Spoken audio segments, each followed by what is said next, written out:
Have you found yourself struggling with entertaining people since the pandemic? Have you found yourself just overwhelmed when you think about bringing people in your house?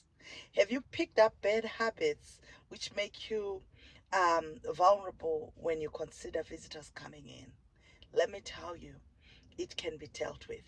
It can be addressed. Today, we are going to be dealing with this issue in our conversation about this. It's going to be based on Hebrews chapter 13, verse 1 and 2, which tells us, let brotherly love continue and be not forgetful.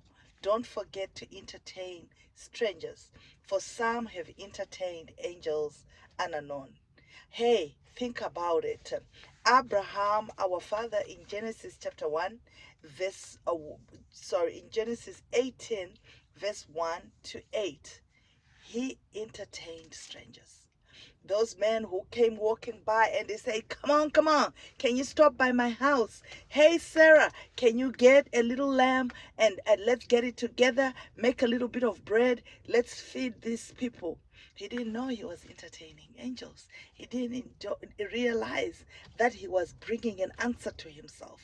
So some of these moments of entertaining look like we're just doing what we are doing, but God wants to break through in our lives. So that's what we're dealing with today. Grab your cup of tea, grab your cup of coffee. Let's talk. If we have not met, my name is Pastor Gwen. I'm a wife, I'm a mother, and I am a coach and a mentor. I just love Jesus. If you've been here and been part of us as a subscriber or just someone who comes and shows up, thank you so much. I highly, highly appreciate you because you've made a difference in my life. Every time I come here, I don't know who's going to come. Today, I was running my errands and I had been planning on this video and I thought, let me stop for a moment. And some of these things we are talking about, you just need to stop for a moment. Why have I come to this place? Earlier this year, as we were fasting and praying beginning of the year, I found myself reflecting on my life. What has changed in the last 4 years? What has transpired in the last 3 or 4 years? My house was just, Grand Central Station. People came through, I fed people. It's just what I do, it's my love language. But all of a sudden, I'm not ready. And what happens when you're not entertaining, you become quite lackadaisical about your entertaining.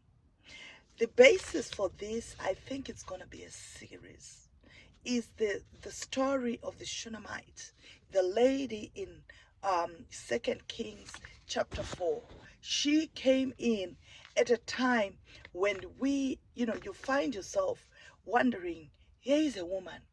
She's a great woman. She has money. She has everything. And she says to her husband, hey, I perceive that there is a great man of God. Amen. And there is this situation. Let's just go there and quickly read. In the book of 2 Kings chapter 4, there is a story about another great woman before that. But right here, he says, in verse 8, it says, and it fell on a day that Elisha passed to Shunem. There was a great woman, and she constrained him to eat bread. We're talking about entertainment. Before we continue, let me just share the definitions. The worldly definition I got says entertainment is an action of providing or being provided with amusement. And the biblical version that I went to, Eastern Bible Dictionary, it says it can encompass a range of activities from music to dance, storytelling, and feasting. So the first definition is what Hollywood does. You sit in front of your TV, you're being entertained. When you go to a play, you're being entertained. But the biblical one is deeper. It talks about encompassing music, dance, storytelling, and feasting. God is about feasting. Remember, there are those feasts of Israel. And when you do those feasts, God will say, bring in the people. Remember the story when he says, go to the byways. Somebody had a wedding feast and they were entertaining people. People chose not to come. What did the Lord say in that story? Go to the highways and the byways. It's a situation of entertaining strangers. We were strangers to the Lord and he pulled us in. If you don't know Jesus, he wants you to come in and be part of his inner circle. It says, it continues to describe and says, it is to receive into the house or treat with hospitality, either at a table only or with lodging. So this is about bringing people in, maybe for dinner, maybe for lunch, maybe for brunch, or you can have people overnight. How many times do we go into a town where we have family and we stay at a hotel? We've done that because you're not sure. Like us, when my husband and I travel with our kids, there's 5 of us. Most households cannot afford to entertain 5 people or house 5 people for a week, right? So you think about that, but by doing that, you are stealing the blessing from those people that are in your life. Amen. Not only that, that lodging aspect allows us to fellowship deeper. There is a man of God who has gone on to be with the Lord at 100 years old. And he would talk, he says, America, there used to be a lot of love, but that love has kind of gone cold. However, he says when you would come, people would house you in their homes for however long you needed. I have lived in people's homes. When I talk about my Canadian mom, I lived in a home, and even today, if I need to go somewhere, they are available. They've come to visit and pass through my house. Why? It's a small space, but we make it happen. Amen. We are treating each other. It says to treat with conversation. There is more to it, but I want you to just understand that these are the things that are part of what we do when we entertain people and we entertain strangers. As I was pondering this, I said, what happened when the pandemic hit? We began to social distance, and in social distancing, parents would not allow their families to come home. Children, I know I have a relative who tried to go and visit their sibling, and the sibling called another sibling and says, what is this? She's around too many people. We can't afford this. So fear entered in. As you think about it, listen to what this woman did. And we are people who like to have our space. But this is the lesson which says, no, you can invite others into that space. It says it came to pass, and it was told of the man, and it fell on the day that Elisha passed to Shunem. There was a great woman. She constrained him to eat bread. So it was that as often as he passed by, he turned to eat bread. This means that he didn't feel judged by his coming to say, why can't he afford a hotel? But no, he felt he could come and go as he needed. Then, and she said to her husband, behold, now I perceive that this is an holy man of God, which passes us continually. Let us make a little chamber, I pray you, on the wall. Let us set for him there a bed, a table, a stool, and a candlestick. And it shall be when he comes to us that he shall turn in there. We said, the word of God says, let brotherly love continue. It's easy to do it for each other, but with what has transpired, it's difficult. So I want to encourage you to make that phone call. Some have said we will gather. In fact, where I'm parked at a parking lot at a university coliseum. We have come here for countless graduations. And graduations usually happen in the home we entertain. Nowadays, graduation parties are happening in restaurants because we are looking at it and thinking, we have to clean up after these people. We have to do this. I want you to understand, in the woman talking to her husband, it shows you that when you entertain, it affects your family. So if you are listening to me and you are thinking, I need to start, I want to encourage you to talk to your family. I read this scripture with my family all the way to verse 16. I'm not going to go there. I will do the next portion, picking up from where I just left off. So understand that when you see someone, Elijah was just a man of God. He wasn't someone that they were friends with. He was a man of God. Others allowed him to pass by. But this great woman said, you know what? Let's feed him. After feeding him for a while, says, let's make him a space that is personally his. What she didn't know is she was sowing for her future. There are things we do.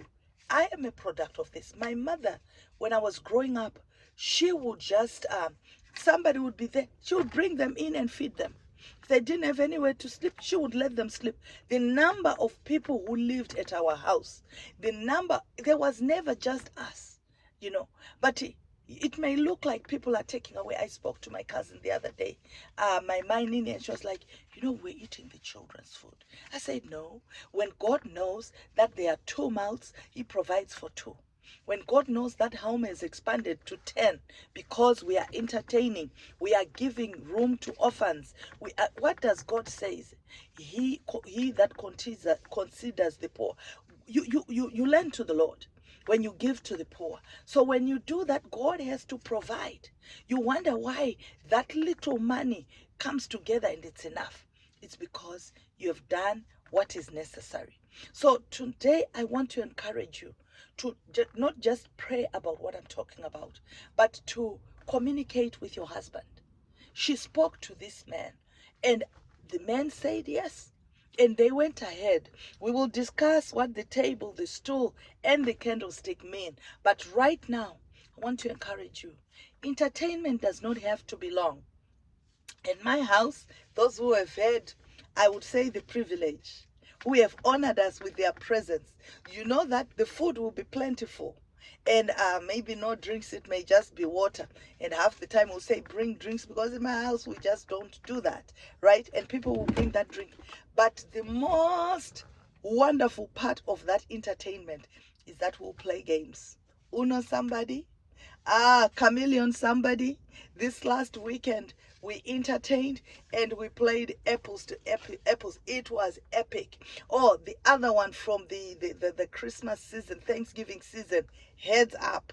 These are games I'm talking about, including the pastor. My husband will be there playing. I'll be there playing with the kids. It's a little rough when you sit next to your husband and you make them pick 16 or something like that. But it bonds us. It brings you together. So maybe I would start with doing a formal dinner. Many of us, because of this thing, we have been eating different times. We have people, my sister said, keeping college times, because one will come at their time and that kind of thing. But we can say, on this night, we have dinner.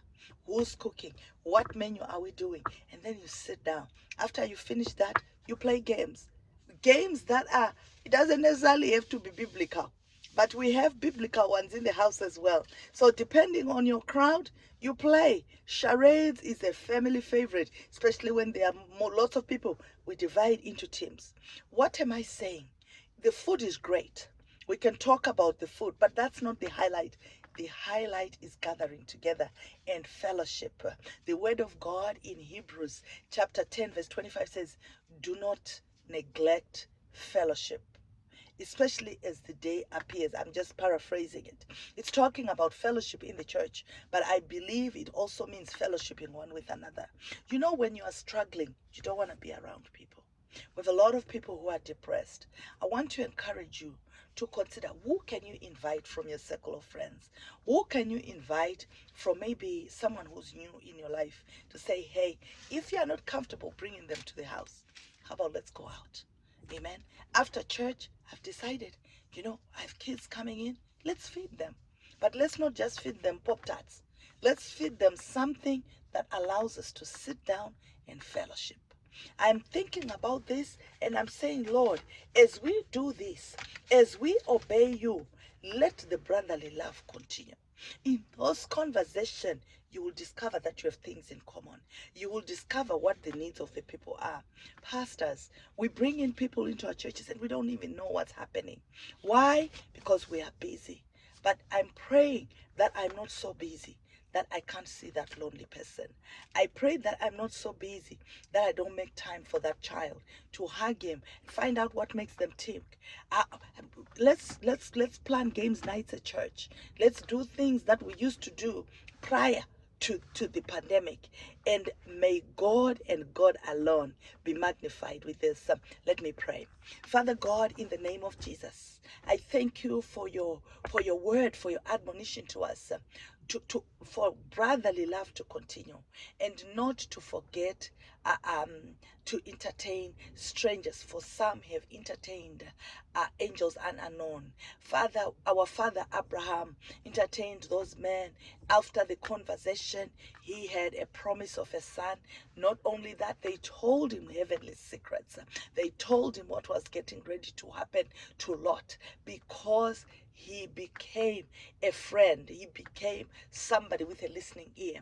Lord, make me a woman with a listening ear. Make me, Lord, show me who I should bring into my house. And when you tell me, Lord, I pray for grace to make it easy for my family, so that they don't refuse to entertain. Make me a blessing out of my life. Let Jesus shine. This is Pastor Gwen doing life with you. Is what is daunting for you in this? If there is a challenge and you have a question, write it in the comments below, and maybe we'll help each other. How about the menu planning aspect? If you want me to address that food wise, I will share. The last entertainment was very simple, but it was very, very special. I prepped my food ahead of time, popped it in the oven, made the sides. It was done, and we had sweet fellowship. Don't complicate what doesn't need to be complicated. God bless you and keep you.